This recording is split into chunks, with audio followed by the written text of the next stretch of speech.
এক মেয়ে লোক আর তার স্বামী। স্ত্রীটা ছিল খুব দাজ্জাল মার্কা, সব সময় ঝগড়া করে স্বামীর সাথে। স্বামী বেচারা রাগ টাগ করিয়া বলল যে যাক, থাকবোই না তোমার সাথে, চললাম, আমি বিদেশে চলে যাব।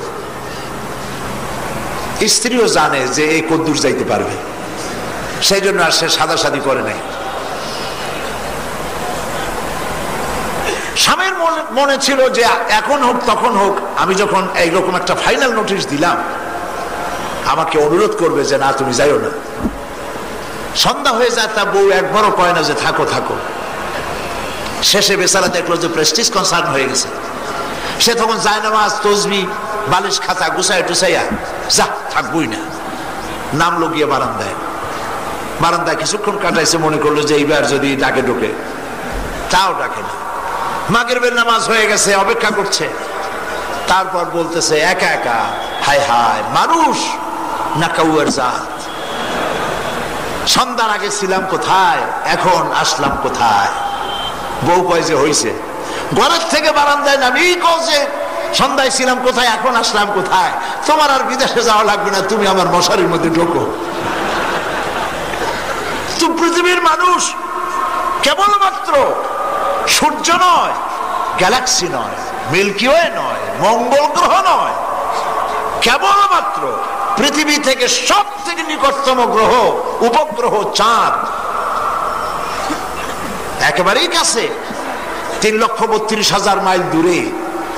এই চাঁদে গিয়েই এখনই বলছে যে মুহাম্মদ সাল্লাল্লাহু আলাইহি ওয়াসাল্লাম কি চাঁদে আসছে, কোরআন কি চাঁদে আসতে পারছে? আমরা তো দখল করে ফেলেছি মহাশূন্য।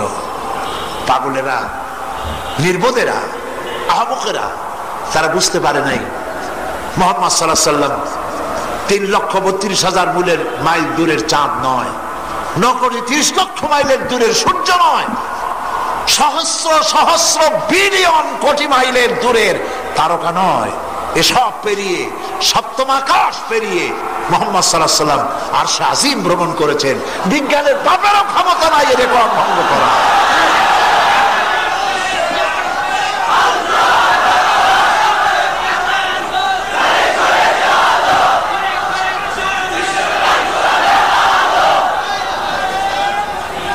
আল্লাহ পাক রব সৃষ্টি করেন, প্রতিপালন করেন। কি সুন্দর করে সৃষ্টি করছেন, প্রতিপালন করছেন, খাবার পৌঁছাচ্ছেন। সুবহানাল্লাহ বলেন। খাবার পৌঁছে দিচ্ছেন। ডিম, মুরগির ডিম, 18-19 দিন পর বাচ্চা আসবে, ঠিক না? খাবে কি? ওর মধ্যে কুসুম যেটা হয়, কুসুমের মধ্যে বাচ্চা হয়, বাচ্চায় খাবে কি? মুরগির মা, মুরগির বাবা, মোরগ সাহেব এই ডিমের মধ্যে কিছু বাচ্চারা খাওয়াইতে পারবে? দেখেন রব কারে বলে। মুরগির ডিমের ভিতরে, প্রত্যেকটা ডিমের ভিতরে কুসুম থাকে, আর একটা সাদা অংশ থাকে। কুসুম দিয়ে বাচ্চা হয়, বাচ্চা হলে প্রাণ আসে। সে খাবে কি? এই জন্য আল্লাহ রাব্বুল আলামিন ডিমের বাইরে, কুসুমের বাইরে যে সাদা অংশ রেখেছেন, এটা হলো তার প্রোটিন, তার খাবার। মুরগির বাচ্চা, পাখির বাচ্চা ডিমের ভিতরের সাদা অংশ খেতে খেতে যেদিন তার খাওয়া শেষ হয়ে যায়, শরীরও পরিপূর্ণতা হয়ে যায়, সেদিন ঠোঁটের আঘাত দিয়া বাইরের পর্দা ফেটে বেরিয়ে আসে। কে করেছে এই খাবারের ব্যবস্থা? কে করেছে? আল্লাহ রাব্বুল আলামিন। সুবহানাল্লাহ বলেন। তিনি হচ্ছেন রব, রব্বুল আলামিন। সাইবেরিয়ান দ্বীপপুঞ্জ থেকে শীতের সময় অতিথি পাখিরা আছে আমার দেশে, সুনামগঞ্জে, আরো কোথায় কোথায় আসে আমি জানি না। সুনামগঞ্জ কোথায়? সিলেটের সুনামগঞ্জে আছে কোটি কোটি, লাখ লাখ কোটি কোটি পাখি। এই পাখিগুলির কাছে কোনো কম্পাস নাই, কোনো মানচিত্র নাই। স্টিমারগুলি সমুদ্র দিয়ে চলে কম্পাস দিয়ে, রাডার দিয়ে আর মানচিত্র দিয়ে। মানচিত্র দেখে, কম্পাস দেখে দিক নির্ণয় করে চলে। সাইবেরিয়ান দ্বীপপুঞ্জে যখন শীত আসে, শীত আসার আগেই, শীতকালে কয় তা তো আমরা বুঝি না। আল্লাহ, বাংলাদেশ আল্লাহর এক রহমতের দেশ, আলহামদুলিল্লাহ।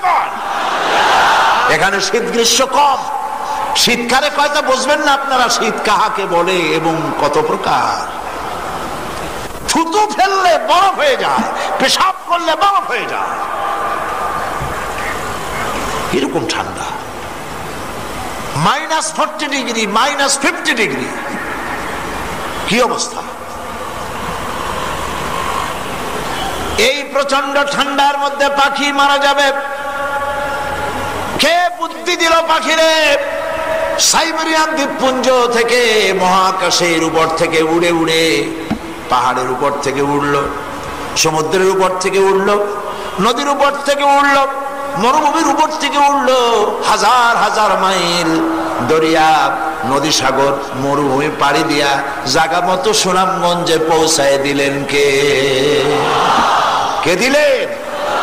মাঝখানে কেউ তাদেরকে বলে নাই এই পথে যাও সে পথে যাও, মানচিত্র নাই, কম্পাস নাই, ঠিক মতো পৌঁছে গেল।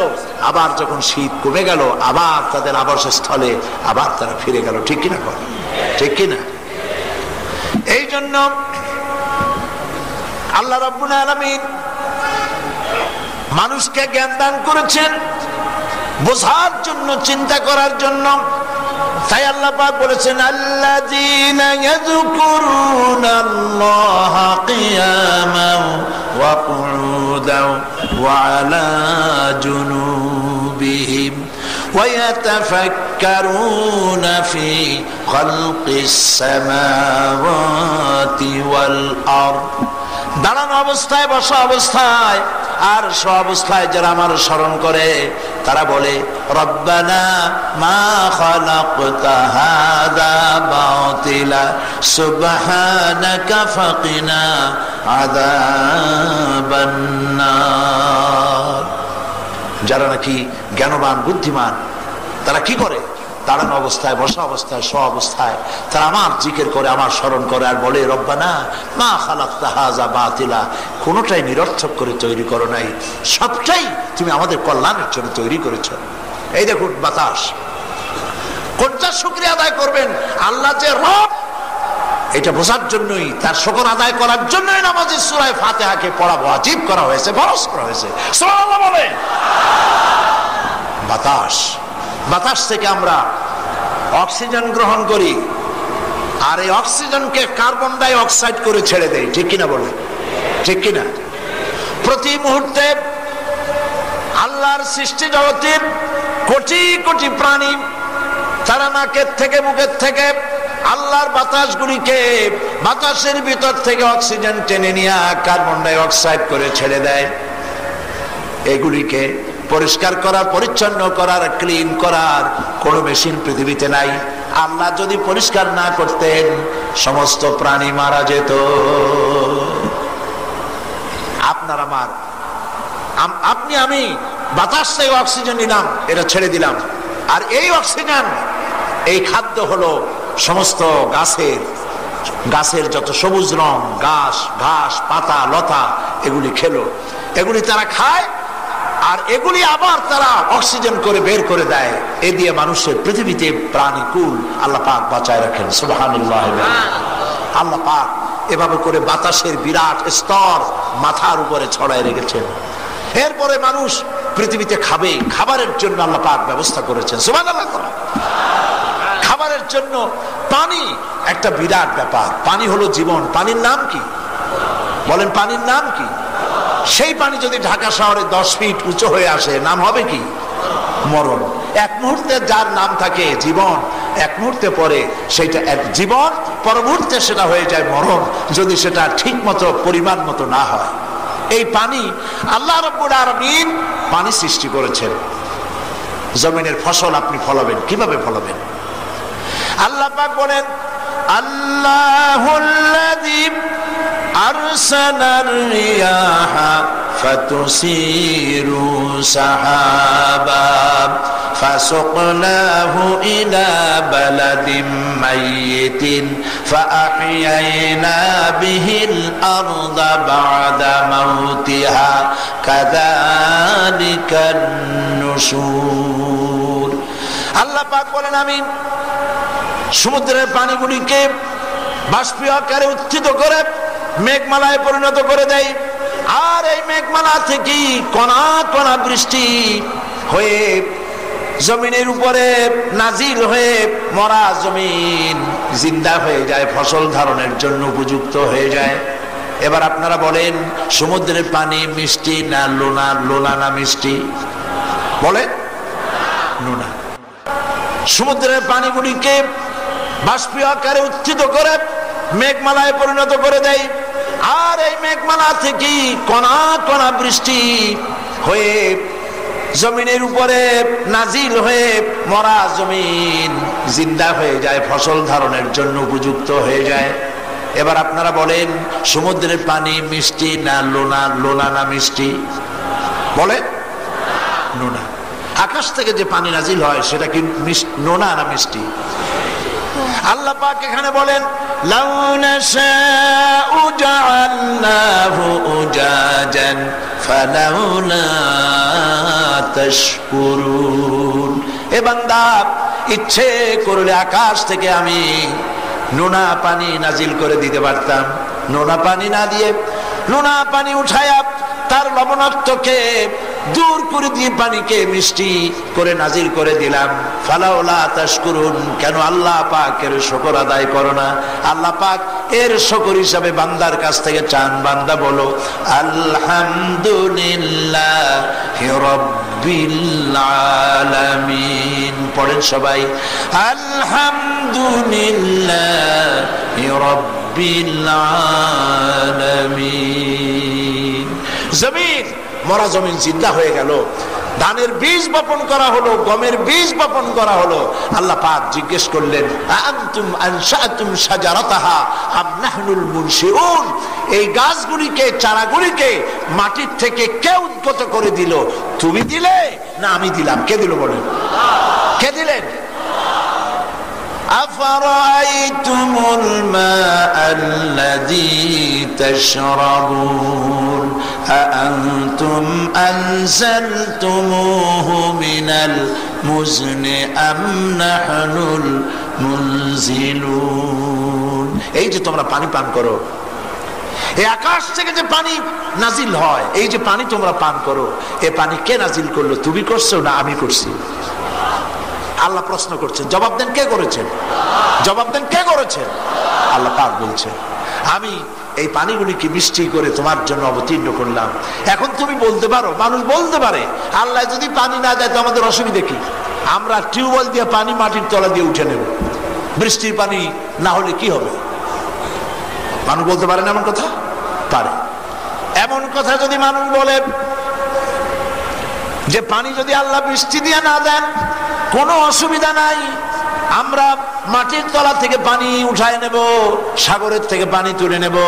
আল্লাহ পাক কোরআন শরীফের মধ্যে বলেন, কুল আরাআইতুম ইন আসবাহা মাউকুম গাওরান ফামান ইয়াতিকুম বিমাইম মাইন। বলো দেখি সবে, শুকাইয়া যদি যায় এই জমিনের পানি, তাহলে হেতায় তটনির ধারা কে দিবে সবারে আনি?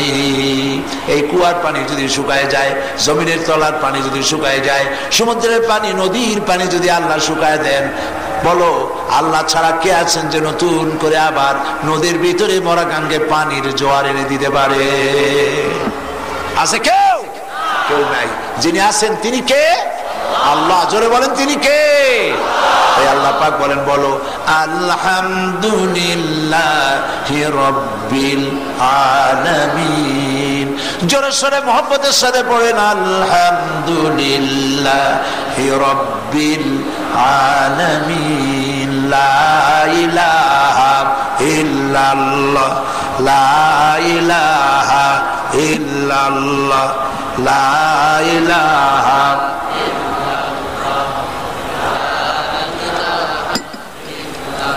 জবান ছেড়ে দিয়ে মোহব্বতের সাথে বলেন, লা ইলাহা ইল্লাল্লাহ, লা ইলাহা ইল্লাল্লাহ, লা ইলাহা ইল্লাল্লাহ, লা ইলাহা ইল্লাল্লাহু মুহাম্মাদুর রাসূলুল্লাহ। আল্লাহ পাকের এই সব নিয়ামত পানি, খাদ্য এবং পানি একটু দেরিতে পাইলে অসুবিধা হয় না। 3 দিন 5 দিন 6 দিন 7 দিন মানুষ না খায় থাকতে পারে, পানিও কয়েক ঘন্টা বা 2-3 দিন না খায় থাকা যায়, কিন্তু বাতাস না হলে এক মুহূর্ত চলে না। ঠিক কিনা বলেন? জোরে বলেন ঠিক কিনা? আল্লাহ পাকের কুদরত দেখেন, যে জিনিস প্রাণী জগতের সব থেকে বেশি এসেনশিয়াল, সব থেকে বেশি জরুরি, সেই জিনিসগুলি আল্লাহ হাতে রেখে দিয়েছেন, নিজের হাতে। এগুলি কোনো মানুষের হাতে দেন নাই, কারণ মানুষ খুব বেকায়দার চিজ। সুযোগ পাইলেই কয় ভাতে মারবো, পানিতে মারবো। এই মানুষের হাতে যদি বাতাস দেওয়া হয়, অক্সিজেন দেওয়া হয়, তাহলে বলবে আমার দলে আসো, তা না হলে পানি আর বাতাস বন্ধ। ঠিক কিনা? সেই জন্য আল্লাহ রাব্বুল আলামিন সব থেকে বেশি জরুরি আগুন, বাতাস, পানি, এগুলি সব নিজের হাতে রেখে দিয়েছেন। সুবহানাল্লাহ। বাতাস এক মুহূর্ত না হলে আমরা বাঁচি না। সেই বাতাস আল্লাহ পাক বাতাসের ব্যবস্থা করেছেন, আগুনের ব্যবস্থা করেছেন, পানির ব্যবস্থা করেছেন, ফসল দিয়েছেন, ফলে ফুলে ভরে দিয়েছেন পৃথিবী, সুন্দর ফসল দিয়েছেন খাবারের জন্য। সুবহানাল্লাহ। যা লাগবে তাই, যা লাগবে, মাছ দিয়েছেন, গোশ দিয়েছেন, পনির দিয়েছেন, তরকারি দিয়েছেন, কি দেন নাই? আর যা দিয়েছেন প্রত্যেকটার ভেতরে রয়েছে আপনার শরীরকে পরিপুষ্ট করার জন্য উপাদান। সুবহানাল্লাহ বলবেন না? যা খাবেন তার মধ্যে আপনার শরীর বাঁচাবার উপাদান, আপনার হার্টকে সবল করার উপাদান, কিডনি বাঁচাবার উপাদান, চোখের জ্যোতি বাড়াবার উপাদান। প্রত্যেকটা খাবেনও মজাও লাগবে, শরীরও বাঁচবে। সুবহানাল্লাহ। মানুষ তো বোঝে না, যেই সময় যেই সিজনে যা লাগে আল্লাহ সেই সিজনে সেই তরকারি, সেই ধরনের মাছ, সেই ধরনের গোশের ব্যবস্থা করে দেন। সুবহানাল্লাহ। কোনটা বলবো, কোনটা বলবো? আমাদের জন্য আপনারা লক্ষ্য করেছেন, কার্তিক মাস, অগ্রহায়ণ কার্তিক মাস, এই সময় কলেরার প্রাদুর্ভাব হয়। সেই সময় আল্লাহ রাব্বুল আলামিন কদু দিয়েছেন, লাউ দিয়েছেন। এখন তো 12 মাস জন্মানো হচ্ছে লাউ। ফাল্গুন চৈত্র মাসে পক্স এর প্রাদুর্ভাব হয়, সেই জন্য ওই সময় সজনা তরকারি, উস্তা, করলা এগুলি দেওয়া হয়েছে, বড়ই দেওয়া হয়েছে। এগুলি পক্সের প্রতিষেধক। সুবহানাল্লাহ কইতে ইচ্ছে করে না। চিকিৎসা বিজ্ঞানীরা বলেছেন, কদু যদি কেউ খায়, লাউ, যতক্ষণ পেটে থাকবে কলেরার জার্ম শরীরে প্রবেশ করবে না। আল্লাহর এত বড় নিয়ামত খাইয়া আল্লাহ শুকর আদায় করে না। এই লাউ খায় আর বলে সাদের লাউ বানাইলো কি জানি, আগা খাইলাম, ডগা খাইলাম, শুকর আদায় করলাম না। এই হলো মানুষের অবস্থা। আল্লাহ পাক বলছেন, এগুলি সব আমি করি, আমি খাওয়াই, আমি পড়াই। কে খাওয়ান? জোরে বলেন, কে খাওয়ান? কোরআনে কারিমে আল্লাহ পাক বলেন, ওয়ামা মিন দাব্বাতিন ফিল আরদি ইল্লা আলাল্লাহি রিজকুহা। এই পৃথিবীতে এমন কোন বিচরণশীল জীব নাই যে জীবের রিস্কের দায়িত্ব আমি আল্লাহ গ্রহণ করি নাই। সমস্ত প্রাণীর রিস্কের দায়িত্ব কার? আল্লাহ পাকের। ছোট্ট পাখির বাচ্চা থাকে, মা খাবারগুলি নিয়ে আসে, মুখের মধ্যে রেখে দেয়। মায়ের মুখের মধ্যে খাবারটা থাকে, নরম হতে থাকে, আস্তে করে বাচ্চার মুখে তার ক্ষুধা যখন লাগে নিজের ঠোঁট দিয়ে বাচ্চারে খাওয়াই দেয়। দেখছেন? দেখছেন? এমনি এমনি হইলো না? বুদ্ধিটা আল্লাহ দিছে। কে দিছে বুদ্ধি? আল্লাহ দিয়েছে। আল্লাহ পাক এভাবে মানুষকে খাওয়ান, পরান। মানুষের কাছে খাবার চায়, মানুষের কাছে পড়ার চায়। আসলে খেতে দেওয়ার, পড়তে দেওয়ার একমাত্র মালিক হচ্ছেন আল্লাহ। আল্লাহ, আল্লাহ। লক্ষ্য করুন, এই পৃথিবীতে মানুষ বেশি না অন্যান্য প্রাণী বেশি? কারা বেশি? অন্যান্য প্রাণী বেশি। পুঁই পোকা, তেলা পোকা, সার পোকা, আরশোলা, উটসুঙ্গা, এই যে বিভিন্ন ধরনের প্রাণী আছে, পতঙ্গ আছে, এগুলো বেশি না মানুষ বেশি? ওগুলাই বেশি। পাখি বেশি, জঙ্গলের প্রাণী বেশি। আপনার পেট কতটুকু, আপনি আর কতটা খাইতে পারেন? গন্ডার, হাতি, তার দেখেন বিশাল বিশাল পেট। জঙ্গল ভরা হাতি, গন্ডার, অজগর, হরিণ, শূকর, বানর। আবার পানির ভিতরে রয়েছে ডলফিন, সি লায়ন, তিমি, বিশাল বিশাল মাছ, বিশাল বিশাল প্রাণী। খাবারগুলো কে দেয়? কে দেয়? আচ্ছা, কোনোদিন কি আপনারা দেখছেন পত্রিকায় এরকম একটা খবর ছাপা হয়েছে যে এই বছর বাংলাদেশের সুন্দরবনে বাঘেরা, হরিণেরা খাবার না পাইয়া ক্ষুধার জ্বালায় 2000 হরিণ মারা গেছে, 10 লক্ষ সাইবেরিয়ান পাখি না খেয়ে মারা গেছে, 50 লক্ষ ইলিশ মাছ যমুনা নদীতে না খাইয়া ভেসে উঠছে ক্ষুধার জ্বালায়। কইছে কখনো? হয় না। কে খাওয়ায়? সুবহানাল্লাহ, সুবহানাল্লাহ। আমি একবার, আমাকে নিউ ইয়র্ক থেকে নেওয়া হয়েছিল লস অ্যাঞ্জেলেসে, ক্যালিফোর্নিয়া। সেখান থেকে সেন দিয়েগো 300 কিলোমিটার দূরে, সেন দিয়েগো, সেখানে সি ওয়ার্ল্ড, সমুদ্রে যা যা আছে সেখানে সেগুলি দেখানো হয়, ওগুলো দেখাতে আমাকে নেওয়া হয়েছিল। আমরা যে মাঠটায় বসে আছি, এরকম একটা, এর থেকে এত বড় বা এর থেকে একটু ছোট হবে একটা পুকুর, এর চতুর্দিকে অন্তত 20,000 লোক বসতে পারে এরকম অ্যারেঞ্জমেন্ট করা আছে। তিন দিকে আর মাঝখানে স্টেজ, সেখানে কয়েকটা মাছ, মাছের নাম হলো শ্যামু ফিশ, বিশাল মাছ, বুকটা সাদা, পিঠটা কালো। যখন পানির উপরে ওঠে তখন মনে হয় আরব দেশের কোন প্রিন্স, সাদা জামার উপরে কালো আবা পরা। মানুষের কথাও বোঝে, শীষ দিলেও বোঝে, বাঁশি দিলেও বোঝে। তার এক একটা খেলা দেখাতে বলা হলো, এক একটা খেলা সে দেখালো, এক একটা খেলা দেখিয়ে মঞ্চের কাছে এসে হা করে। ওইখানে তার গ্লাস এত বড়, 3-4 বালতি মাছ পেটের মধ্যে ঢুকানো হয় এক একটা খেলাবার দেখার পর। আমার মনে হলো যে আমাদের মতো মানুষ 5-10টা একসাথে যদি ঢুকানো হয় তো মাছে মনে করবে যে চেলাপুটি কয়েকটা ঢুকছে। এরকম মাছ জনমের খাওয়া খায়। সমুদ্রের ভিতরে তিমি মাছ হলো সব থেকে বড়, নীল প্রজাতির তিমি। প্রাণীতত্ত্ববিদরা বলেছেন 5000 টন পর্যন্ত হতে পারে ওজন এক একটা। 5000 টন যদি হয় ওজন, তাহলে তার খাদ্য লাগে কত? এর যে বাচ্চা হয় স্তন্যপায়ী, সে বাচ্চায় দুধ খায়, 40 থেকে 50 টন দুধ লাগে প্রতিদিন বাচ্চা। কে খাওয়ায়? বলেন কে খাওয়ায়? আল্লাহ রাব্বুল আলামিন বলেন, ওয়ামা মিন দাব্বাতিন ফিল আরদি ইল্লা আলাল্লাহি রিজকুহা। এই পৃথিবীর বুকে এমন কোন বিচরণশীল জীব নাই যে জীবের রিজকের দায়িত্ব আল্লাহ নিজ হাতে গ্রহণ করেন নাই। সমস্ত প্রাণীর রিজেক এর দায়িত্ব তিনি নিয়েছেন। তিনি হচ্ছেন রব। আলহামদুলিল্লাহি রব্বিল আলামিন। সমস্ত প্রশংসা সেই রবের, সেই আল্লাহ যিনি সৃষ্টি করেছেন, প্রতিপালন করেছেন। তিনি প্রতিপালন করে তিনি মানুষের সামনে তার খাবার দিয়ে দেখিয়েছেন, বুঝিয়েছেন এগুলি দেখো এবং এর দ্বারা ইবরত হাসিল করো।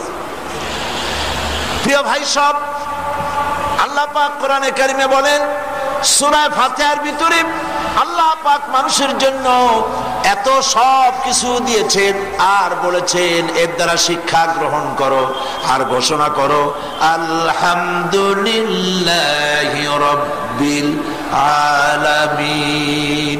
সমস্ত প্রশংসা আল্লাহ পাকের, যিনি আলামিনের মালিক। একটা জগৎ নয়, এখানে বহু মাত্রিক জগতের কথা বলা হয়েছে। আলহামদুলিল্লাহি রাব্বিল আলামিন। আমরা জানি দুইটা জগতের কথা, ইহজগৎ আর পরজগৎ। আসলে ইহজগৎ আর পরজগৎ এই দুটি জগতের মধ্যে সীমাবদ্ধ নয়। আল্লাহর সৃষ্টি, আল্লাহ পাক রব বহু জগতের, বহুমাত্রিক জগতের আইডিয়া দিয়েছেন আল্লাহ সুবহানাহু ওয়া তাআলা।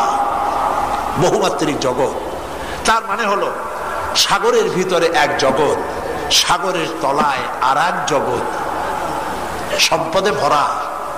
মাটির উপরে এক জগৎ, এ মাটির তলায় আর এক জগৎ। মহাশূন্যে রয়েছে আরো অসংখ্য জগৎ। শুধু গ্রহ উপগ্রহ চন্দ্র সূর্য নেপচুন মঙ্গল ইউরেনাস এগুলি শেষ কথা নয়, আরো অসংখ্য গ্রহ উপগ্রহ রয়েছে যেগুলি মানুষ আজও আয়ত্তের মধ্যে আনতে পারেনি।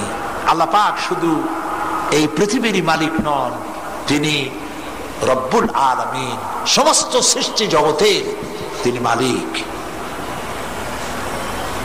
এই পৃথিবী সম্পর্কে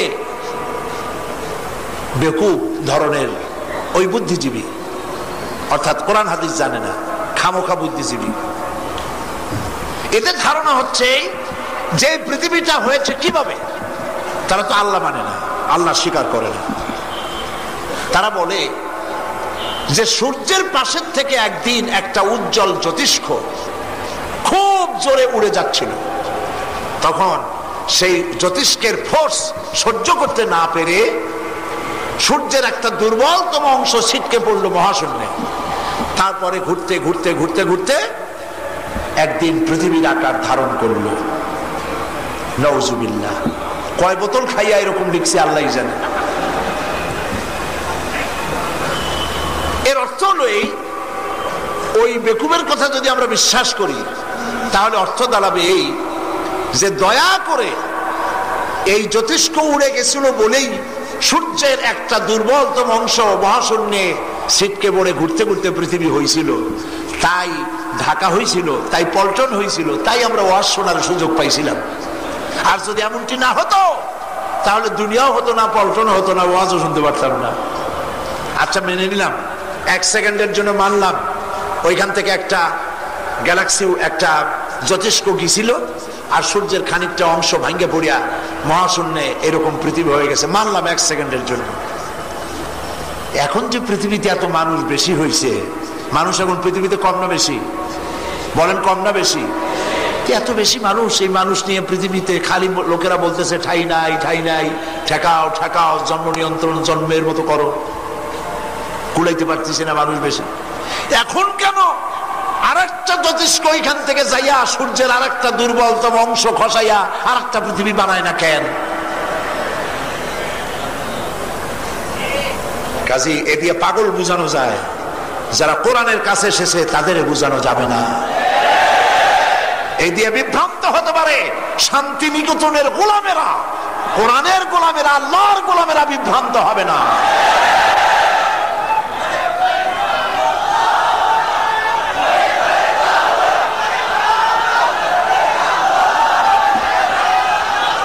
এই জন্য থামেন, এই জন্যই কোরআনে বাধা। কোরআন হলো বিজ্ঞানের উৎস, সুবহানাল্লাহ। যত বাধা সব কোথায়? কোরআনে। গত 5টা বছর যারা ক্ষমতায় ছিল সমানে কোরআন শরীফে বাধা দিছে। তাফসীর মাহফিল হতে গেলেই বাধা দিয়েছে, কারণ এই বাধা ওরা দেয় নাই, প্রথমে বাধা দিছে ওদের দাদা নানারা। আবু জাহেলরা বাধা দিছে আগে, আবু লাহাবরা বাধা দিছে আগে, কারণ কোরআন হচ্ছে বিজ্ঞানের উৎস। সুবহানাল্লাহ। যদি কোরআন লোকেরা বোঝে তাহলে পৃথিবীতে আর কারো কাছে যাবে না, শুধু কোরআন দিয়ে তার জীবনের উন্নতি হয়ে যেতে পারে। এক সময় এমন ছিল, যেখানে যাই আমি যাওয়ার আগে 144 ধারা অথবা হরতাল আমি যাওয়ার আগেই উপস্থিত। সারা বাংলাদেশে আমি একমাত্র এক ব্যক্তি, আমি একটা মানুষের বিরুদ্ধে, কোন দলের বিরুদ্ধে না, কোন রাজনৈতিক ইস্যুর বিরুদ্ধে না, শুধু একটা মানুষের বিরুদ্ধে 1 বছরে 56টা হরতাল হয়েছে। ওনারাই করেছেন, এই সব বুদ্ধিজীবীরাই করছেন। কিন্তু অসুবিধা হয় নাই। ওই সময় পত্রিকায় লিখছে, বিশাল হেডিং ছিল, হরতালও সফল, তাফসীরও সফল। তো কিভাবে দুইটা সফল হলো? একসাথে দুইটা সফল হলো কেমনে? তো সফল হয়েছে এইভাবে, যেখানে সাইদি যাচ্ছে হরতালের ডাক দেওয়া হচ্ছে। হরতালের ডাক দিলে দোকানপাট বন্ধ, স্কুল কলেজ বন্ধ, কারো কোনো কাম নেই, সন্ধ্যার সাথে সাথে সব মাহফিলে হাজির। তো আল্লাহর কোরআনের আওয়াজ এটা কেউ ঠেকাইতে পারবে না, কেউ পারে নাই, পারবেও না। ঠিক কিনা বলেন? ঠিক কিনা বলেন? কোরআন শরীফের আল্লাহ পাক বলেছেন, কাফেররা তো সিদ্ধান্ত নিছিল এই কথা, وقال الذين كفروا لا تسمعوا لهذا القرآن والغوا فيه لعلكم تغلبون। কাফেররা সিদ্ধান্ত নিল মুখের ফু দিয়ে আমার আলোকে নির্বাপিত করে দেবে আমার। কাফেররা সিদ্ধান্ত নিল وقال الذين كفروا لا تسمعوا لهذا القرآن, কাফেররা সিদ্ধান্ত নিল কোরআন শরীফ শুনতে যেও না, কোরআনের পথে বাধা দাও। সর্বপ্রথম কোরআনে বাধা দিছে আবু জাহেলরা, আর তারপরে যুগে যুগে বাধা দিছে আবু জাহেলের ভাগ্নারা, নাতিরা। ঠিক কিনা? কারণ কোরআনের কাছে আসলে মানুষের চোখ খুলে যায়, তারা বুঝতে শেখে গোলামি করতে হবে আল্লাহর, প্রশংসা করতে হবে আল্লাহর, মানুষের না। তারা 5টা বছর একটা মানুষের বন্দনা, একটা মানুষের জিকির, রেডিওতে, টিভিতে, পার্লামেন্টে একটা মানুষের বন্দনা যা করছে 5টা বছর, আল্লাহর কসম 5টা বছর যদি এতটা আল্লাহর জিকির করতো, আল্লাহর বেহেশত ওদের জন্য ওয়াজিব হয়ে যেত। কপাল পোড়া। কি পোড়া? জোরে বলেন, কি পোড়া? কপাল পুড়া ছাই ভস্ম হয়ে গেছে। আল্লাহর কাছে আসে নাই, কোরআনের কাছে আসে নাই। কোরআন মানুষকে বিজ্ঞান শিখায়, দিন শিখায়, ঈমান শিখায়, আকাশ জমিন সব কোরআনের ভিতরে। বিজ্ঞান এবং কোরআন সাংঘর্ষিক নয়। যদি কোন জায়গায় বিজ্ঞানের সাথে কোরআনের সংঘর্ষ হয়, তখন প্রাধান্য পাবে কে? কে পাবে? এক সময় বলা হতো পৃথিবী ঘোরে, আর এক সময় বলা হতো চন্দ্র সূর্য ঘোরে, আবার কেউ কেউ বলতো যে আমরাও ঘুরি। এখন ঘোরে কে? আসলে কে ঘোরে? চাঁদ ঘোরে, সূর্য ঘোরে, না আমি ঘুরি, না আমার দুনিয়া ঘোরে? ঘোরে আসলে কে? কার কাছ থেকে জানবো? যিনি সৃষ্টি করেছেন তার কাছ থেকে জানতে হবে। আল্লাহ তুমি বলো ঘোরে কেডা? আল্লাহ রাব্বুল আলামিন কে ঘোরে, এই প্রশ্নের জবাব সূরা ইয়াসিনের ভিতরে আল্লাহ পাক দিয়ে রেখেছেন, লাশ-শামসু ইয়ামবাগি লাহা আন তুদরিকাল কামারা ওয়ালাল লাইলু সাবিকুন নাহার ওয়া কুল্লুন ফি ফালাকি ইয়াসবাহুন। প্রবল জ্ঞানী হইবে যাহারা, আপন মনেতে বুঝিবে তাহারা, রাত্রি পারে না আগে যাইবার দিনের স্থান করে অধিকার। চন্দ্র বাঁধে না সূর্যের গায়েতে, সূর্য পারে না চন্দ্রকে ধরিতে। যার যে স্থান বহাল রাখিয়া ভ্রমণ করিছে খোদাকে ডরিয়া। আল্লাহ পাক বলছেন, চাঁদ এবং সূর্য আপন আপন কক্ষপথে ঘুরছে, পৃথিবী ঘোরে, চন্দ্র ঘোরে, অকুল্লুন ফি ফালাকি ইয়াসবাহুন, যা কিছু আছে মহাশূন্যের বুকে সব ঘুরতেছে, কেউ দাঁড়ানো নাই। Inactivity, activity is life, inactivity is death. সন্তরণশীলতা, গতিশীলতা আছে বলেই পৃথিবী চলে। যখন এগুলি থাকবে না, সব এক ধাক্কায় স্থবির হয়ে যাবে এবং এক প্রলয়ঙ্করী মহা ধ্বংসযজ্ঞের মধ্য দিয়ে কিয়ামত হয়ে যাবে। সব ঘটছে। সুতরাং বিজ্ঞানকে কোরআনের কাছে আসতেই হবে। সুবহানাল্লাহ। আল্লাহ পাক কোরআনে কারিমে তাই বলছেন, আলহামদুলিল্লাহি রাব্বিল আলামিন। সমস্ত প্রশংসা আল্লাহ পাকের, যিনি তামাম জাহানের পালনেওয়ালা রব। শুধু সৃষ্টি করেন না, প্রতিপালন করেন, লালন করেন। যার যা দরকার চাওয়ার আগে আল্লাহ রব্বুল আলামিন পৌঁছায়া দেন। তিনি হচ্ছেন আল্লাহ। জবান দিয়েছেন কথা বলার জন্য।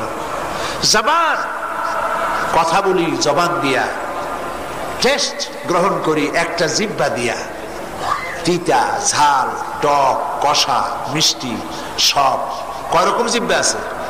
জিহ্বা কয়টা আপনার? কয় রকম জিব্বা? এক। চিন্তা করছেন এগুলি? চিন্তা খালি জম্মের খাওয়া খাবেন না তো, চিন্তাও করবেন। লাখ রকমের মাছ, বোয়াল মাছের স্বাদ একরকম, ইলিশ মাছের আর এক রকম, কই মাছের আর এক রকম, চিংড়ি মাছের আর এক রকম, লাউ তরকারির এক রকম, বাঁধাকপি ফুলকপি আর এক রকম, শাক লাল শাকের এক রকম, পালং শাকের আর এক রকম, কচু শাকের আর এক রকম, দুধের এক রকম, ঘিয়ের এক রকম। সুবহানাল্লাহ কইতে ইচ্ছা করে না? হাজারো রকমের স্বাদ একটা জিহ্বা দিয়া গ্রহণ করার তৌফিক আল্লাহ দান করে দিলেন। আল্লাহ পাক বলেন ফাবিআইয়ি আলাহি রাব্বিকুমা তুকাজ্জিবান। পড়েন ফাবিআইয়ি আলাহি রাব্বিকুমা তুকাজ্জিবান। আল্লাহর কোন নিয়ামতকে তুমি অস্বীকার করবা? ওয়াইন তাউদ্দু নি'মাতাল্লাহি লা তুহসুহা। আমার নিয়ামত গুনা গুনা শেষ করতে পারবা না বান্দা। সুবহানাল্লাহ বলেন। কি নিয়ামত! একটা জিহ্বা, কত নিয়ামত আল্লাহ দিলেন। একটা দুটো চোখ, হাজারো রং দেখি। সুবহানাল্লাহ কইতে ইচ্ছা করে না? হাজারো রং দেখি, মানুষের কথা শুনি, কথাগুলি তরঙ্গের সাথে ভেসে ভেসে কানের মধ্যে বিন্যস্ত হয়ে প্রবেশ করতেছে, কথায় কথায় জড়াইয়া সর্বনাশ হয়ে যাচ্ছে না? সুবহানাল্লাহি বিহামদিহি। কোনটার প্রশংসা করে কোন পাবেন? আল্লাহ পাক তাই বলছেন প্রশংসা করবা তো আল্লাহ পাকের। কার প্রশংসা করব? আল্লাহ। সব সময় মনে রাখবেন, সব সময় প্রশংসা হবে কার? আল্লাহ পাকের প্রশংসা। আল্লাহ রাব্বুল আলামিন সূরা ফাতিহা বান্দা যখন পড়ে আলহামদুলিল্লাহি রাব্বিল আলামিন, আল্লাহ পাক বলেন হামাদানি আব্দি, আমার বান্দা আমার প্রশংসা করেছে। আল্লাহ খুশি হয়ে যান। সুবহানাল্লাহ। আল্লাহ খুশি হন। আল্লাহ শিখাইতেছেন। আল্লাহ না শিখালে তো আমরা আল্লাহ শুকর করতে জানতাম না। আল্লাহ শিখাইছেন এইভাবে শুকর করো। আমরা শুকরিয়া আদায় করলাম, আল্লাহ পাক শুনলেন আর বললেন হামাদানি আব্দি, আমার বান্দা আমার শুকরিয়া আদায় করছে। আল্লাহ পাক জিজ্ঞেস করছেন, আচ্ছা বান্দা তুমি তোমার যে আল্লাহর প্রশংসা করছো তার কি আর কোনো গুণটুন আছে নাকি? আমরা বলি আর রহমানির রহিম। পড়েন সবাই আর রহমানির রহিম। সব আল্লাহ আমাদের শিখিয়েছেন। তিনি দয়ালু, তিনি দাতা, তিনি দয়ালু, তিনি পরম দাতা, তিনি করুণাময়। রহমান দুনিয়া রহিম আল আখিরা। তিনি দুনিয়ার জন্য, দুনিয়ার মানুষের জন্য তিনি রহমান, আর আখিরাতের জন্য তিনি হচ্ছেন দয়ালু। সুবহানাল্লাহ। দুনিয়ার জন্য তিনি রহমান। কিরকম? এই পৃথিবীতে আল্লাহ রাব্বুল আলামিন রহমান এইভাবে, তিনি এমন দাতা, তিনি সকলকে দেন, কাউকে বঞ্চিত করেন না। পৃথিবীতে মানুষের অভ্যাস হলো শুধু আপনজনদেরকে ডেকে ডেকে আপনজনদের দেয়, শত্রুকে কেউ দেয় না। ঠিক কিনা? কেউ বলে নাকি কারো শত্রু, গায়ে বেটা যতই আমার সাথে শত্রুতা করছিস আয়, আমি তোর কিছু দিতে চাই, নিয়ে যা। আছে এরকম কেউ? নাই। আল্লাহ পাকের কাছে এরকম কিচ্ছু নাই। সকলের জন্য সমান, সমানে দেন তিনি। কাফেররে দেন, কাফের বেঈমান, নামাজ নাই, রোজা নাই, আল্লাহ নাই, পরকাল নাই, আল্লাহ শুধু দিতেই থাকেন। ঠিক না? এমন কবিরেও আল্লাহ খাওয়ায় বাঁচায় রাখে এই দেশে, যে কবি বলছে ফজরের আজান শুনলে সেই আজানের ভিতর দিয়া বেশ্যার আওয়াজ শুনি। আছেন এরকম কবি দেশে? এখন আছে না? এখনো আছে। তারপরেও খাইয়া পরে বাইচে আছে। তারপরেও আল্লাহ তার গলাটারে চাবিয়ে ধরে নাই। বল যদ্দূর পারিস বল।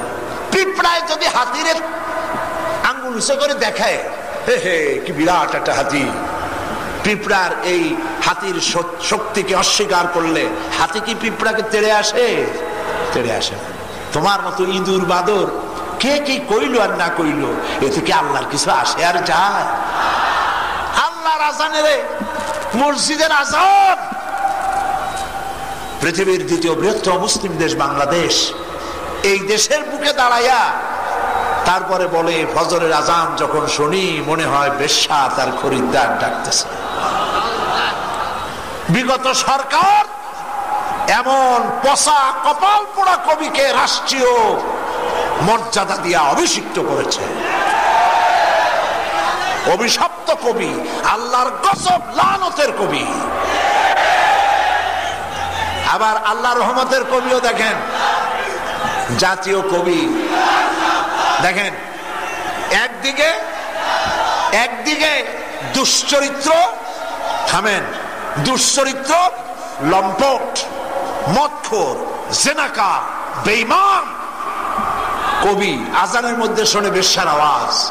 আর একদিকে মুসলমান কবি, দিনদার কবি, ইমানদার কবি, জাতীয় কবি কাজী নজরুল। তিনি আজানে কি শুনতেছেন? তিনি বলতেছেন, মসজিদেরই পাশে আমার কবর দিও ভাই, যেন সকাল সন্ধে মুয়াজ্জিনের আজান শুনতে পাই। দোয়া কবুল হয়ে গেছে না? দোয়া কবুল হয়েছে না? কবর হয়েছে কোন জায়গায়?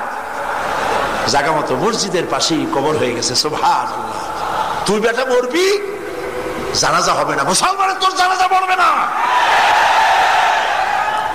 কবরে থুইলে, কবরে রাখার পর ফেরেশতারা বরং বলবে যে বেটা তুই এখানে আসছিস কেন, শ্মশানে যা। আল্লাহ লানত। আল্লাহ পাক এগুলোরও খাওয়ান না। নামাজ নাই, রোজা নাই, আল্লাহর অস্বীকার করে, মদ খায়, জেনা করে জন্মের মতো। বাংলাদেশের বদনাম করার জন্য বিদেশ দিয়ে টেপ করিয়া হিন্দুদের উপর নির্যাতন করা হচ্ছে, এই সব ছবি আইনিয়া তারপর বিমানবন্দরে ধরা পড়ে। এগুলোর আল্লাহ খাওয়ায়, ঠিক কিনা? সত্য কিনা? এই সব করার পরেও আল্লাহ খাওয়ান, কারণ আল্লাহ রাব্বুল আলামিন তিনি রাজ্জাক, তিনি খেতে দেন, পড়তে দেন।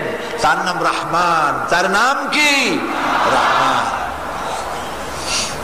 এই দৃষ্টান্তটা আমি অনেক জায়গায় দিছি। একজনের একটা ছাগল ছিল আর একটা গাধা ছিল। লোকটি গাধাটারে আদর করে না, ছাগলটারে আদর করে খুব। একদিন ছাগলে কয় গাধারে, গাধা তুই তো আসলেই গাধা। গাধাই কয় যে তুমি আমার গাধা কইলো, আমি গাধা না কইলো গাধা, তাই আমার এরকম তুমি কও কেন? কয় দেখো গাধা, মালিক আমারে কত ভালোবাসে, যখনই যেখানে যায় আসলে আমার পিঠে হাত বুলায়, ভুসি খাওয়ায়, তিসি খাওয়ায়, যত্ন করে, গোসল করায়। আর তুই বেটা গাধা, মালিক আসার সময় একটা লাথি মারে, যাওয়ার সময় কান ধরে টান মারে। গাধা কয় ছাগলা, যা বলতেছিস সব ঠিক, কিন্তু তোর এত আদর বাড়ছে কেন তা কি তুই জানিস? কয় না, তা তো জানি না। কয় কোরবানির চান উঠছে।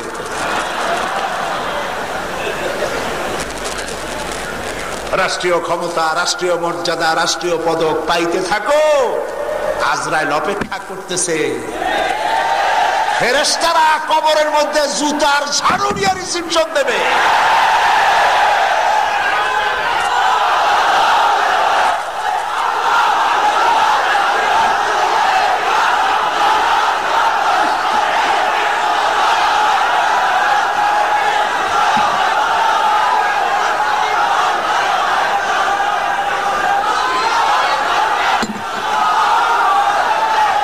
দুনিয়াটা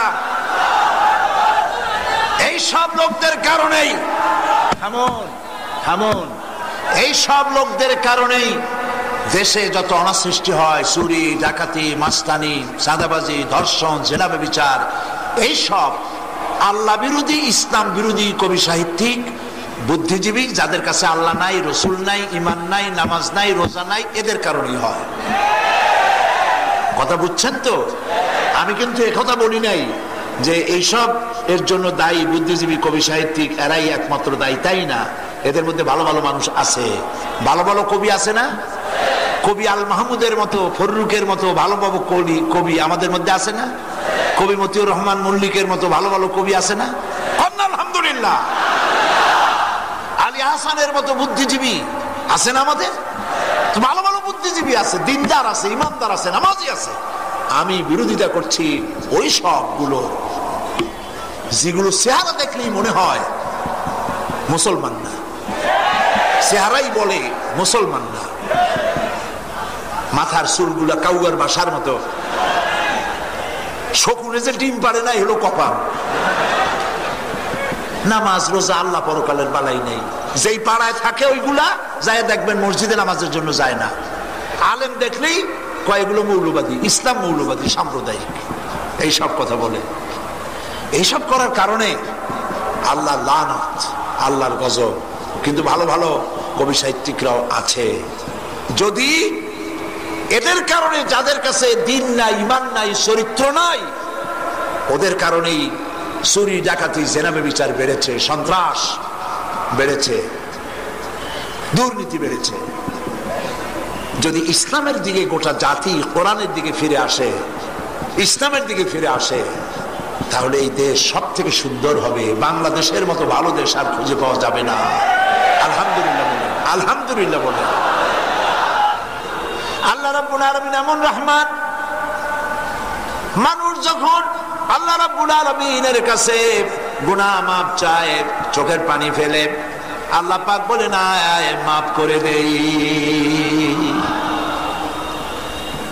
কত গুনাহ করেছিস, তোর গুনাহ যদি পাহাড় সমান হয়, আল্লাহ রাব্বুল আলামিনের রহমত আকাশ সমান। বান্দার গুনাহ যদি আকাশ সমান হয়, আল্লাহ রাব্বুল আলামিনের রহমত তার আরশে আজিম ছাড়াইয়া গেছে।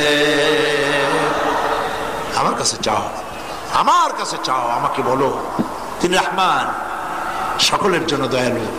কাফের বেঈমান সকলকে আল্লাহ দিচ্ছেন। তবে মোমেনদের ভয় পাওয়ার কারণ নাই।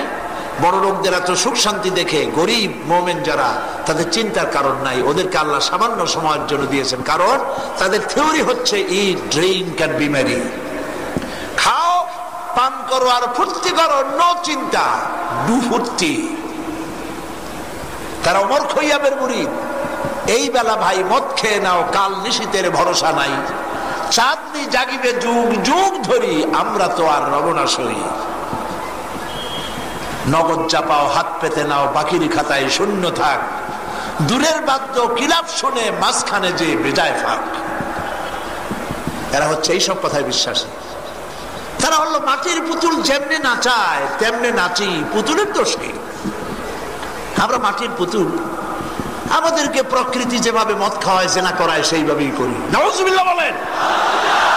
মাটির পুতুল যেমনি নাচায় তেমনি নাচি, এই কথায় যারা বিশ্বাসী, মরিয়া দেখেন ফেরেশতারা আসবে কবরে, আসিয়া পাও ধরবে, দুই পাও ধরিয়া কাপড় যেমন ধোপায় কাপড় আশ্রায়, ওই রকম ঠ্যাং ধরে আশ্রাবে। আর কবে যে যেমনে আশ্রায় তেমনে আশ্রায়, ফেরেশতার কি দোষ? মরে দেখো আগে। এই পৃথিবীটা এই ড্রিঙ্ক এন্ড বিমেরির জন্য নয়। হেসে খেলে জীবনটা যদি চলে যায়, যাক না, না ওরকম যাবে না। দুনিয়া কি মজা লেলো, দুনিয়া তোমারি হ্যায়, মিথ্যে কথা। এগুলি হলো ভোগবাদী, দুশ্চরিত্র লম্পট, এগুলি তাদের কথা। মোমেনদের কথা হলো, আমরা পৃথিবীতে এসেছি, ফিরে যেতে হবে অবশ্যই। ফিরে যেতে হবে না?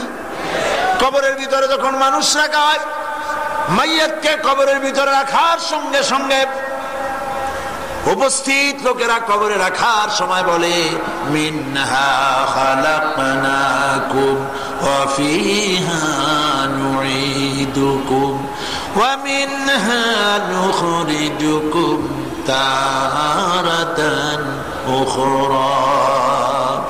এই মাটি দিয়ে তোমাকে তৈরি করা হয়েছিল, এই মাটির ভিতরে তোমাকে রেখে গেলাম, আবার এই মাটি থেকে তোমাকে উঠানো হবে। প্রত্যেকটি মানুষকে মরার সময় কবরের ভিতরে মাইয়াতকে রাখার সময় স্মরণ করিয়ে দেওয়া হয়। এই পৃথিবীটাই শেষ কথা নয়। এই দুনিয়া আপনি আপনার ইচ্ছা মতো চলতে পারবেন না।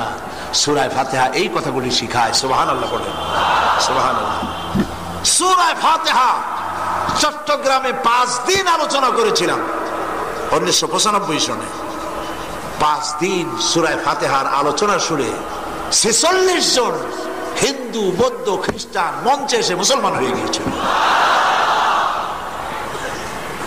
সূরা ফাতিহা, লা সালাতা ইল্লা বিফাতিহাতিল কিতাব। সূরা ফাতিহা ছাড়া নামাজ হবেই না। কেন নামাজ হবে না? কারণটা কি? কোরআনের ব্যাখ্যা, কোরআন 30 পারা কোরআনের মধ্যে যা আছে সূরা ফাতিহায় তাই আছে। সূরা ফাতিহায় যা আছে 30 পারা কোরআনে তাই আছে। সুবহানাল্লাহ বলেন। আল্লাহ রাব্বুল আলামিন দুনিয়ার জন্য রহমান। আমরা যখন আলহামদুলিল্লাহি রাব্বিল আলামিন বললাম, আল্লাহ পাক জিজ্ঞেস করলেন আরো কিছু আছে নাকি? এই সূরা 2 ভাগে ভাগ করা হয়েছে, অর্ধেক হলো আল্লাহর পক্ষ থেকে আর অর্ধেক হলো বান্দার পক্ষ থেকে। আল্লাহ বললেন বান্দা আমার প্রশংসা করেছে, আরো কিছু আছে নাকি? আমরা বলি আর রহমানির রহিম। পড়েন সবাই, আর রহমানির রহিম। তিনি দাতা, দুনিয়ায় দাতা, রহিম আল আখিরা, কিয়ামতে হবেন দয়ালু। সুবহানাল্লাহ বলেন, সুবহানাল্লাহ বলেন। দুনিয়ায় দাতা দরকার, আর আখিরাতে দাতা হইলে সারে না, সেখানে দয়ালু হওয়া লাগবে। আখিরাতে কি হওয়া লাগবে? দয়ালু। কারণ আমরা গুনাহগার, আমরা কি গুনাহগার। আল্লাহ কিয়ামতের দিন রহিম হবেন। তিনি যদি কিয়ামতে দয়ালু না হন, ইবাদতের জোরে ইবাদত দিয়া আল্লাহর জান্নাতে যাওয়া সম্ভব নয়। আল্লাহ যত নিয়ামত আমাদের দান করেছেন, ওই নিয়ামতের শুকর আদায় সারা জীবনেও সম্ভব নয়। আর জিকির আজগার করে নামাজ রোজা করে জান্নাতে যাওয়াও সম্ভব নয় যদি না আল্লাহ রহম না করে। সারা জীবনে তো গুনাহ করছি। গুনাহ করে না শুধু নবীরা, কাদের গুনাহ নাই? নবীদের গুনাহ নাই। আমাদের পদে পদে গুনাহ, আলেম হন, মুফাসসির হন, মুহাদ্দিস হন, হাজী হন, গাজী হন, যাই হন, প্রতি মুহূর্তে আমাদের গুনাহ হচ্ছে। ঠিক কিনা বলেন? প্রতি মুহূর্তে গুনাহ হচ্ছে। কিয়ামতের দিন এক কিতাবে দেখেছি, কিয়ামতের দিন এক ব্যক্তিকে ফেরেশতা বলবে আল্লাহর পক্ষ থেকে, যাও তোমার 70 বছরের ইবাদত আল্লাহ কবুল করেছেন, এর বিনিময় আল্লাহ পাকের রহমতে তুমি জান্নাতে চলে যাও। লোকটি বলবে যে আমার যদি 70 বছরের ইবাদত কবুল হয়েই থাকে তাহলে রহমতের দরকার কি? তাহলে তো আমি এমনিও যাইতে পারি। এরকম একটা কথা উঠবে। ওই কিতাবে লিখেছে লোকটি তখন ওই লোকটিকে আল্লাহ পাকের পক্ষ থেকে নির্দেশ করা হবে যে একে জাহান্নাম থেকে 500 বছর দূরের রাস্তা থেকে তাকে একটু ঘুরাই নিয়ে আসো। লোকটাকে ঘুরানো হবে, জাহান্নামের উত্তাপ 500 বছর দূর থেকে জাহান্নামের উত্তাপ তার শরীরে লেগে পিপাসায় তার জিহ্বা ওষ্ঠাগত হয়ে যাবে। সে তখন পানি পানি বলে চিল্লাইতে থাকবে। তখন দেখা যাবে একজন 1 গ্লাস পানি নিয়ে আসছে। সে লোকটি বলবে তুমি আমার বাঁচা পানি গ্লাস আমারে দাও। তিনি বলবেন এই পানি তো পৃথিবীর পানির মতো না, এটার মূল্য দিতে হবে। সে বলবে আমার কাছে মূল্য কোথায়, আমি তো টাকা পয়সা কিছু নিয়ে আসিনি। বললো টাকা পয়সা থাকলেও তো তার বিনিময়টা দেওয়া যেত না, কি দিলে দিবা? বললো যে এটা নেকির বিনিময় দেওয়া যাবে। তখন এই ব্যক্তি বলবে আল্লাহর বান্দা আমার কাছে 70 বছরের ইবাদত আছে, আমাকে এর অর্ধেকটা দিয়ে দিলাম, আমার দাও, আমি জীবনটা বাঁচো। বলো যারা তা হবে না। শেষ পর্যন্ত দরাদরি করিয়া দিলাম, পুরা ইবাদতের সব দিলাম, আমারে পানিটুক খাওয়াও। পানিটা পান করলেন। এরপরে যখন আবার ফিরে এসেছে, আল্লাহর পক্ষ থেকে ফেরেশতা জিজ্ঞেস করবে তার অবস্থা। সে বলবে যে আমি তো এই কাম করে আসছি, পানির পিপাসায় 70 বছরের কবুল ইবাদতের সব দিয়া 1 গ্লাস পানি পান করছি। জবাব আসবে আল্লাহ রাব্বুল আলামিনের সারা জীবনে তুমি যত নিয়ামত ভোগ করেছ, সমস্ত নিয়ামত বাদ গেল। মাছ নয়, গোশত নয়, বাতাস নয়, অক্সিজেন নয়, যা নিয়ামত ভোগ করেছে দুনিয়ায় সবটা বাদ দেয়া শুধু পানির দাম ধরা হলো। আর রেট ধরা হলো তুমি যে রেটে বিক্রি করেছো। জন্ম থেকে শুরু করে মৃত্যু পর্যন্ত যত গ্লাস পানি পান করেছো, প্রত্যেক গ্লাসের পরিবর্তে 70 বছরের কবুল ইবাদতের সব রেখা আল্লাহর বিনা রহমতে জান্নাতে চলে যাও। সম্ভব? সম্ভব। সুতরাং পদে পদে গুনাহ। এই ইবাদতের যেটুকুন নামাজ রোজা করি এর কতটুকুন কবুল হয় আল্লাহই ভালো জানে। ঠিক কিনা কর? এই জন্য জান্নাতে যেতে হলে, জাহান্নাম থেকে মাপ পাইতে হলে আল্লাহ দয়া ছাড়া কোনো পথ নাই। এই জন্য নবীজি শিখাই দিয়েছেন, উম্মতদেরকে শিখাইছেন আল্লাহর কাছে দোয়া করবি, আল্লাহুম্মা হাসিবনি হিসাবান ইয়াসীরা। পড়েন আপনারা, আল্লাহুম্মা হাসিবনি হিসাবান ইয়াসীরা। আবার পড়েন, আল্লাহুম্মা হাসিবনি হিসাবান ইয়াসীরা। নবীজি শিখাইছেন, আল্লাহর বান্দারা আল্লাহর কাছে দোয়া করো, আল্লাহ কিয়ামতের মাঠে আমাকে সহজ হিসাব নাও, আমারে সহজ হিসাব নিও, আমার সহজ হিসাব নিও। আল্লাহ যদি সহজ হিসাব না নেন, অর্থাৎ হিসাবের জন্য যদি আল্লাহ কাউকে ধরেন, আবার বলি শোনেন, কিয়ামতে আল্লাহ যদি হিসাবের জন্য কাউকে ধরেন, জাহান্নাম ছাড়া কোনো উপায় নাই। ইন্না লিল্লাহি ওয়া ইন্না ইলাইহি রাজিউন। এই জন্য দোয়া করতে হবে, ওয়াদখিলনাল জান্নাতা বিগাইরি হিসাব। আল্লাহ কোনো হিসাব নিও না, বিনা হিসাবে আমার জান্নাত দিও। সুবহানাল্লাহ। এই যে মানুষেরা হজ করতে যায়, এবার বহু লোক হজ করতে যাচ্ছে বাংলাদেশ থেকে 50,000-এর মতো।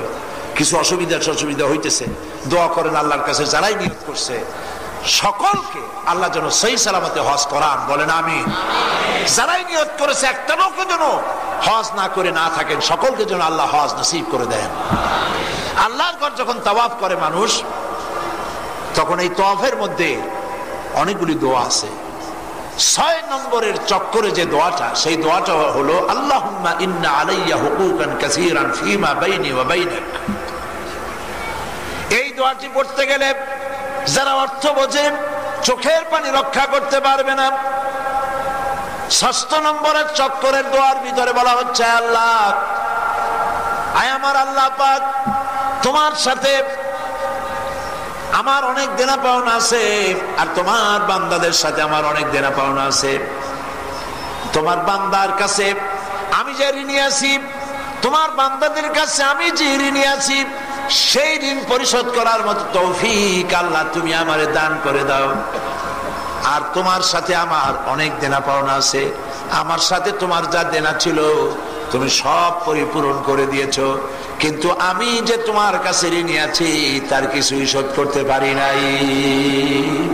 আয় আল্লাহ তাআলা, আমি যে তোমার কাছে ঋণী, তুমি আমারে সন্তান দিছো, বউ দিয়েছো, বাচ্চা দিয়েছো, বাড়ি গাড়ি দিয়েছো, জায়গা জমিন দিয়েছো, খাবার দিয়েছো, চলার বলার ক্ষমতা দিয়েছো, সব দিয়েছো। আমার কাছে তোমার ঋণ যা ছিল সৃষ্টি হিসাবে আমারে বানাইয়া তোমার ঋণ সব শোধ করেছো, কিন্তু তোমার নিয়ামতের ঋণ আমি শোধ করতে পারি নাই। এই ঋণগুলি শোধ করার একটাই পথ আছে, সেই পথটা হলো রব্বুল আলামিন আজ এই হাসরের ময়দানে তুমি আমারে মাফ করে দাও। কিয়ামতের দিন আল্লাহ পাক তুমি আমারে ক্ষমা করে দাও। আমার প্রিয় ভাইরা, এই দোয়ার সামনে গিয়েছে, আল্লাহ পাক তুমি আমার হিসাব নিও না, ওয়া আদখিলনাল জান্নাতা বিগাইরি হিসাব। বিনা হিসাবে আল্লাহ তুমি আমাকে তোমার জান্নাত দান করে দাও। সব কথা তো একদিনে বলা যাবে না। আজকে সূরা ফাতিহার এই পর্যন্ত আলোচনা করলাম। দাঁড়ানো ভাইরা বসেন, দূরে ডান দিকে বাম দিকে যাদের দেখতেছি সমস্ত ভাইরা বসেন। মুনাজাত হলো বসে মুনাজাত করা আদব। রব্বানা যালামনা আনফুসানা ওয়া ইন লাম তাগফির লানা ওয়া তারহামনা লানাকুনান্না মিনাল খাসিরিন। আয় আল্লাহ তাআলা, হাজার হাজার মুসলমান নরনারী দীর্ঘক্ষণ ধরে তোমার কোরআনের কথা শুনেছি। আয় আল্লাহ তাআলা, আমরা এখানে যে আলোচনা করেছি, মেহেরবানি করে দরুদ ও সালাম আলোচনার সওয়াব নবীজির রূহ মুবারকে পৌঁছায় দাও। तमाम পৃথিবীর মাটির নিচে যত মুমিন মুমিনাত শুয়ে আছেন তাদের আরওয়াহ পরে সওয়াব পৌঁছায় দাও রব্বুল আলামিন। আমাদের মা বাপ যাদের কবরে শুয়ে আছে, কবরগুলিকে জান্নাতের টুকরা বানায়া দাও। রব্বির হামহুমা কামা রব্বায়ানি সগীরা। পড়েন সবাই, রব্বির হামহুমা কামা রব্বায়ানি সগীরা। আয় আল্লাহ তাআলা, সারা জীবন গুনাহ করেছি, নাফরমানি করেছি, আল্লাহ শয়তানের ওয়াসওয়াসায় পড়ে যত গুনাহ করেছি, দয়া করে আমাদের জিন্দেগীর গুনাহ মাফ করে দাও। আয় আল্লাহ, এই মাহফিলের সূচনা করেছিলেন শহীদ আবুল কাসেম, তিনি আজ দুনিয়ায় নাই, ঘাতকের বুলেটের আঘাতে দুনিয়া থেকে বিদায় হয়ে গেছে। আল্লাহ আবুল কাসেমকে জান্নাতুল ফেরদাউসের মেহমান বানালো। তার ছেলেটাকে দয়া করে আল্লাহ তার মতোই বানায় দাও, দ্বীনের খাদিম বানায় দাও। আল্লাহ তাআলা ইসলামী পাঠাগার প্রতি বছর তাফসীরের মাহফিল করে, আজ 25 বছর পূর্তি হয়ে গেল। আল্লাহ তুমি দয়া করে তাদেরকে আহলে কোরআন বানায়া দাও। রব্বুল আলামিন এই জমিন ইসলামের কথা যারা বলেন, ইসলামের কাজ যারা করেন, তাদের উপরে তোমার রহমত নাজিল করে দাও। আমাদের যার যে অসুখ বিসুখ আছে, রোগ ব্যাধি আছে, আল্লাহ আমাদের রোগ ব্যাধি মাফ করে দাও। রব্বুল আলামিন মা বোনেরা কষ্ট করে এসেছেন, আল্লাহ মা বোনদের গুনাহ খাতা মাফ করো। প্রতিদিন এখানে তাফসীর মাহফিলে শরীক হওয়ার তৌফিক দান করে দাও। রব্বুল আলামিন এই কোরআনের মাহফিলের ওসিলায় কিয়ামতের দিন আমাদের সকলকে এক জান্নাতে থাকার তৌফিক দিয়ে দিও। আল্লাহুম্মা জিদনা ওয়ালা তানকুসনা ওয়া আকরিমনা ওয়ালা তুহিন্না ওয়া আতিনা ওয়ালা তাহরিমনা ওয়া আসিরনা ওয়ালা তুসির আলাইনা ওয়া আরদিনা ওয়ারদানা ইয়া কারীম ইয়া রাব্বাল আলামিন। ربنا تقبل منا إنك أنت السميع العليم وتب علينا إنك أنت التواب الرحيم. سبحان ربك رب العزة عما يصفون وسلام على المرسلين والحمد لله رب العالمين. واجعل آخر كلمة عند الموت لا إله إلا الله محمد رسول الله. السلام عليكم.